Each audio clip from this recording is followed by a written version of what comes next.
Hi friends, good evening all. ಇವತ್ತು ನಾನು night ಊಟಕ್ಕೆ ಗೋಬಿ ಫ್ರೈಡ್ ರೈಸ್ ಮಾಡೋಣ ಅಂತ ಅಂದ್ಕೊಂಡಿದ್ದೀನಿ. ಹಾಗೆ ಈ ರೆಸಿಪಿನ ನಿಮ್ಮ ಜೊತೆ ನಾನು ಶೇರ್ ಮಾಡ್ಕೋತಾ ಇದ್ದೀನಿ. ಸೊ ನಾನು ಕೂಡ ಡ್ಯೂಟಿಯಿಂದ ಬಂದು ಫ್ರೆಶ್ ಅಪ್ ಆಗಿ ಕಾಫಿ ಕುಡಿದು ನನ್ನ ಮಗನಿಗೆ ಹಾಲು ಕೊಟ್ಟೆ. ಬಟ್ ಅವನು ಹಾಲು ಕುಡಿಯೋಲ್ಲ ಅಂತೇಳಿ ಹಠ ಮಾಡ್ತಿದ್ದ. ಅದಕ್ಕೆ ಅವ್ರ ಅಪ್ಪನ ಹತ್ರ ಬೈಸ್ಕೊಳ್ತಾ ಇದ್ದಾನೆ ಹಾಲು ಕುಡೀಲಿ ಅಂತ. ಹಾಗೆ ನಾನು ಕೂಡ ಗೋಬಿ ಮಾಡೋದಕ್ಕೆ ಮೊದಲು ಕೋಸನ್ನ ಚೆನ್ನಾಗಿ ಕ್ಲೀನ್ ಮಾಡ್ಕೋಬೇಕು. ಏಕೆಂದರೆ ಹೂಕೋಸಲ್ಲ, ಅದರಲ್ಲಿ ಹುಳಗಳಿರುತ್ತೆ. ಹಾಗಾಗಿ ಅದನ್ನು ಕ್ಲೀನ್ ಮಾಡ್ಕೋಬೇಕು. ಆದರೆ ಈ ಕೋಸಲ್ಲಿ ಒಂದು ಹುಳ ಇಲ್ಲ, ತುಂಬ ಫ್ರೆಶ್ ಆಗಿತ್ತು, ತುಂಬಾ ಚೆನ್ನಾಗಿತ್ತು. ಇವಾಗ ಇದನ್ನೆಲ್ಲ ಕ್ಲೀನ್ ಮಾಡ್ಕೊಳ್ತಾ ಇದ್ದೀನಿ. ಕಟ್ ಮಾಡಿ ನಾನು ನೋಡಿ ಈ ರೀತಿ ಕ್ಲೀನ್ ಮಾಡಿ ಇಟ್ಕೊಂಡಿದ್ದೀನಿ. ಸಣ್ಣ ಸಣ್ಣದಾಗಿ ಕಟ್ ಮಾಡ್ಕೊಂಡಿದ್ದೀನಿ ನಾನು. ಇವಾಗ ಇದನ್ನು ತೊಳೆಯೋಣ. ಸೊ ನಾನು ಹಾಗೆ ರೈಸು ಕೂಡ ರೆಡಿ ಮಾಡಿ ಇಟ್ಕೋತಾ ಇದ್ದೀನಿ. ರೈಸಲ್ಲಿ ನಾನು ಹರಳಿ ಮರದ ಎಲೆನ ಹಾಕ್ಕೊಂಡಿದ್ದೀನಿ. ಅಂದರೆ ನನ್ನ ಮಗ ಸ್ವಲ್ಪ ನಿಧಾನ ಮಾತಾಡ್ತಾ ಇದ್ದಾನೆ. ಹಾಗಾಗಿ ಹರಳಿ ಮರದ ಎಲೆನ ರೈಸ್ ಜೊತೆ ಹಾಕಿ ಮಾಡೋದ್ರಿಂದ, ಇಲ್ಲಾಂದರೆ ಅದರಲ್ಲಿ ಹಬೆ ರೊಟ್ಟಿ ಮಾಡಿಕೊಡೋದ್ರಿಂದ ಮಕ್ಕಳು ತುಂಬ ಚೆನ್ನಾಗಿ ಮಾತಾಡ್ತಾರೆ ಅಂತ ಹೇಳಿದರು. ಹಾಗಾಗಿ ನಾನು ಅದನ್ನು ಮಾಡ್ತಿದ್ದೀನಿ. ನನಗೆ ಆಯುರ್ವೇದಿಕ್ ಡಾಕ್ಟ್ರು ಕೂಡ ಅದನ್ನು ಹೇಳಿದರು, ನನ್ನ ಮಗನಿಗೆ 21 ದಿನ ಹರಳಿ ಮರದ ಎಲೆ ನೈಟು ಊಟಕ್ಕೆ ಕೊಡಿ ಅಂತ ಹೇಳಿ, ಡೈಲಿ 6 ಎಲೆ ಹಾಕಬೇಕು ಅಂತ. ಆಲ್ರೆಡಿ ಅದು ಕಂಪ್ಲೀಟ್ ಆಯ್ತಾ ಬಂತು. ಹಾಗೆ ಇವಾಗ ಕೋಸನ್ನ ನಾನು ನೀರಲ್ಲಿ ಹಾಕಿ ಚೆನ್ನಾಗಿ ವಾಶ್ ಮಾಡ್ಕೊಂಡಿದ್ದೆ. ಹಾಗೆ ಒಂದು ಕಡೆ ಬಿಸಿನೀರು ಇಟ್ಟಿದ್ದೆ. ಸೊ ನೀರು ಬಿಸಿ ಆಗಿತ್ತು. ಅದರಲ್ಲಿ ತೊಳೆದಿಟ್ಕೊಂಡಿರೋ ಕೋಸನ್ನ ಬಿಸಿ ನೀರಿಗೆ ಸೇರಿಸ್ಕೊಳ್ತಾ ಇದ್ದೀನಿ. ಹಾಗೆ ಸ್ವಲ್ಪ ಉಪ್ಪನ್ನು ಕೂಡ ಸೇರಿಸ್ತಾ ಇದ್ದೀನಿ. ಈ ರೀತಿ ಮಾಡೋದ್ರಿಂದ ಏನಾದರೂ ಸಣ್ಣ ಪುಟ್ಟ ಹುಳಗಳಿದ್ರೂ ಕೂಡ ಅದೆಲ್ಲ ಬರುತ್ತೆ, ತುಂಬ ಚೆನ್ನಾಗಿ ಕ್ಲೀನ್ ಆಗುತ್ತೆ ಕೋಸು ಅಂತ ಹೇಳಿ ಬಿಸಿನೀರಲ್ಲಿ ಹಾಕಿ ಒಂದು 2 ಕುದಿ ಕುದಿಸಿ ಅದನ್ನು ತೊಗೋತಾ ಇದ್ದೀನಿ ನಾನು. ಸೊ ಇವಾಗ ಯಾವುದೇ ಥರ ಗಲೀಜಿರಲಿಲ್ಲ, ಹುಳ ಆಗಲಿ ಏನೂ ಇರಲಿಲ್ಲ. ಸೊ ಹಾಗಾಗಿ ಅದನ್ನು ನಾನು ಎಲ್ಲನೂ ಕ್ಲೀನಾಗಿ ನೀರಿಂದ ತಗೋತಾ ಇದ್ದೀನಿ.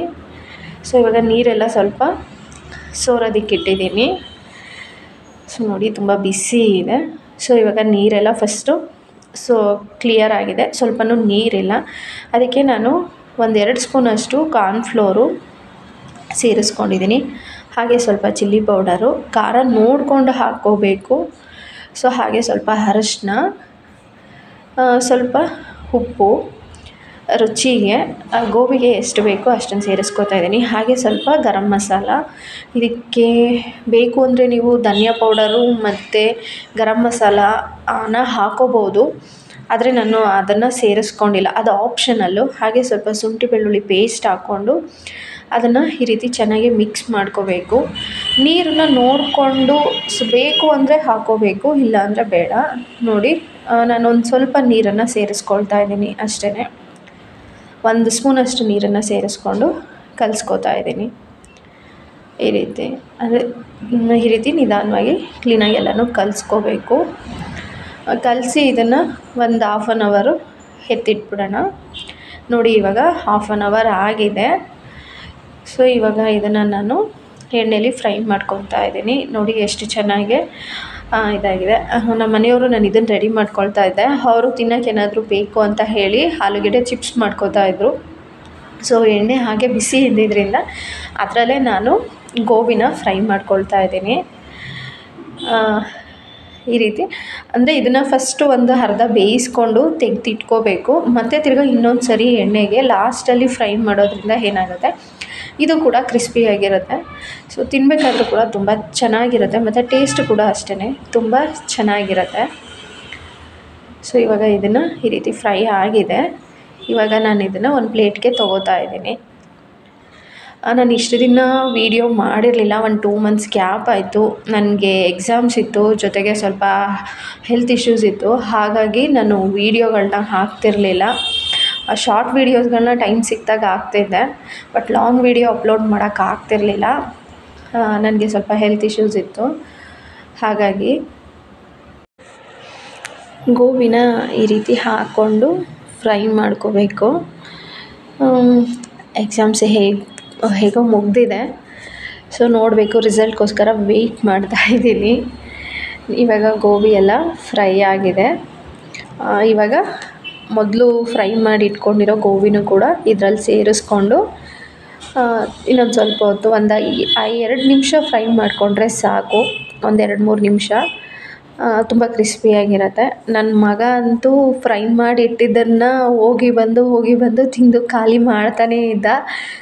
ಸೊ ಅವ್ನಿಗೆ ಇದೇ ಇಷ್ಟ ಆಗ್ಬಿಟ್ಟಿದೆ. ಸೊ ರೈಸ್ ಜೊತೆಗಿಂತನೂ ಸೊ ಹಾಗಾಗಿ ಇದನ್ನೇ ಜಾಸ್ತಿ ಅವನು ಇಷ್ಟಪಡ್ತಾ ಇದ್ದಿದ್ದು. ನಾನು ಕೂಡ ಅಷ್ಟೇ, ನನಗೂ ಡ್ರೈ ಗೋಬಿ ತಿನ್ನೋದಕ್ಕೇ ತುಂಬ ಇಷ್ಟ.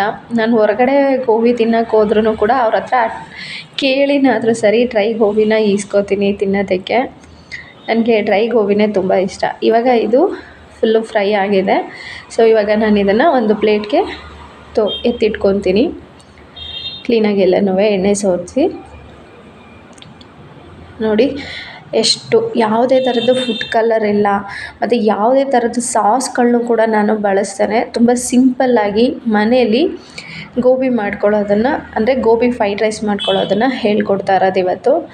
ಸೊ ಹಾಗೆ ಒಂದು ಬಾಣಲೆ ಇಟ್ಟು ಅದಕ್ಕೆ 1-2 ಸ್ಪೂನ್ ಎಣ್ಣೆ ಹಾಕ್ಕೊಂಡಿದ್ದೀನಿ.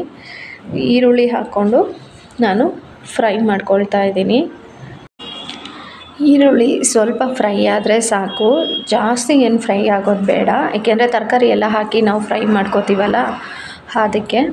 ಸೊ ಇವಾಗ ಈರುಳ್ಳಿ ಫ್ರೈ ಆಗಿದೆ. ಇದಕ್ಕೆ ಕಟ್ ಮಾಡಿ ಇಟ್ಕೊಂಡಿರೋ ಕ್ಯಾರೆಟು ಮತ್ತು ಹುಳ್ಳಿಕಾಯಿನ ನಾನು ಸೇರಿಸ್ಕೊಳ್ತಾ ಇದ್ದೀನಿ. ನೀವು ಇದಕ್ಕೆ ಬೇಕು ಅಂದರೆ ಈರುಳ್ಳಿ ಹೂವು ಮತ್ತು ಕೋಸನ್ನು ಸೇರಿಸ್ಕೋಬೋದು. ನಾನು ಎಲೆಕೋಸನ್ನು ಸೇರಿಸಿಲ್ಲ ಇದಕ್ಕೆ. ಸೊ ನೀವು ಬೇಕು ಅಂದರೆ ಸೇರಿಸ್ಕೋಬೋದು, ಅದು ಆಪ್ಷನ್ನು. ಸೊ ಇವಾಗ ಇದಕ್ಕೆ ನಾನು ಉಪ್ಪನ್ನು ಸೇರಿಸ್ಕೊಳ್ತಾ ಇದ್ದೀನಿ. ರುಚಿಗೆ ತಕ್ಕಷ್ಟು ನೋಡಿಕೊಂಡು ಸೇರಿಸ್ಕೋಬೇಕು. ಏಕೆಂದರೆ ನಾವು ಗೋಬಿಗೂ ಕೂಡ ಉಪ್ಪನ್ನು ಸೇರಿಸಿರ್ತೀವಿ, ಹಾಗಾಗಿ ನೋಡ್ಕೊಂಡು ಸೇರಿಸ್ಕೋಬೇಕು. ಹಾಗೆ ಇದಕ್ಕೆ ಸ್ವಲ್ಪ ಖಾರದ ಪುಡಿ ಮತ್ತು ಜೀರಿಗೆ ಮತ್ತು ಮೆಣಸನ್ನು ಪುಡಿ ಮಾಡಿ ಇಟ್ಕೊಂಡಿದ್ದೆ. ಇದು ಹುರಿದು ಪುಡಿ ಮಾಡಿರೋದಲ್ಲ, ಹಸಿದನ್ನೇ ಪುಡಿ ಮಾಡಿ ಇಟ್ಕೊಂಡಿರೋದು ನಾನು. ಸೊ ಅಂದರೆ ತುಂಬ ಫುಲ್ಲು ನುಣ್ಣಗೆ ಪುಡಿ ಮಾಡಲ್ಲ, ಸ್ವಲ್ಪ ದಪ್ಪ ಥರ ಪುಡಿ ಮಾಡಿ ಇಟ್ಕೊಂಡಿದ್ದೀನಿ.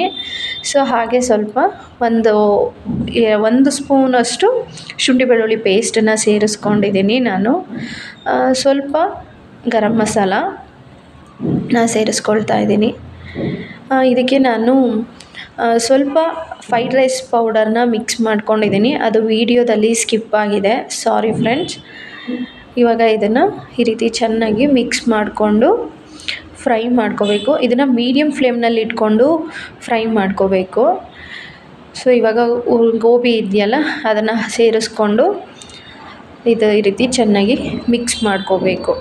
ಇದನ್ನೇನು ತುಂಬ ಹೊತ್ತು ಉರಿಯೋ ಹಾಗಿಲ್ಲ, 1 ನಿಮಿಷ ಮಿಕ್ಸ್ ಮಾಡ್ಕೊಂಡು ಚೆನ್ನಾಗಿ ಬೇಯಿಸ್ಕೊಂಡ್ರೆ ಸಾಕು.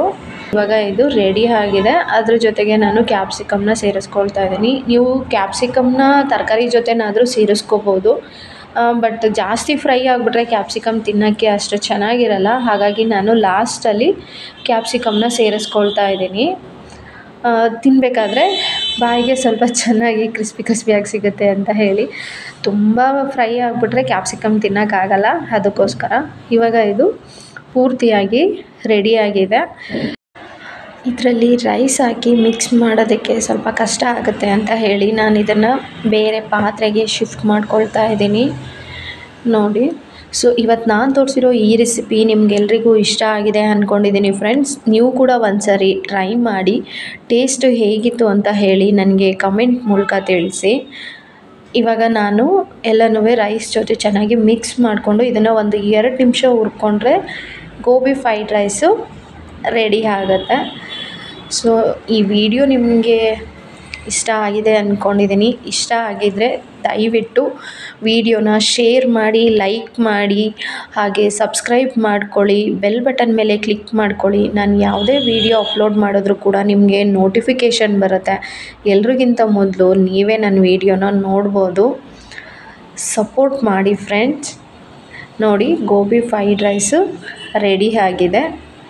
ಸೊ ಎಷ್ಟು ಗಮ್ ಅಂತಿದೆ ಅಂದರೆ, ಮತ್ತು ಎಷ್ಟು ಉದ್ರಾಗಿ ಆಗಿದೆ ನೋಡಿ.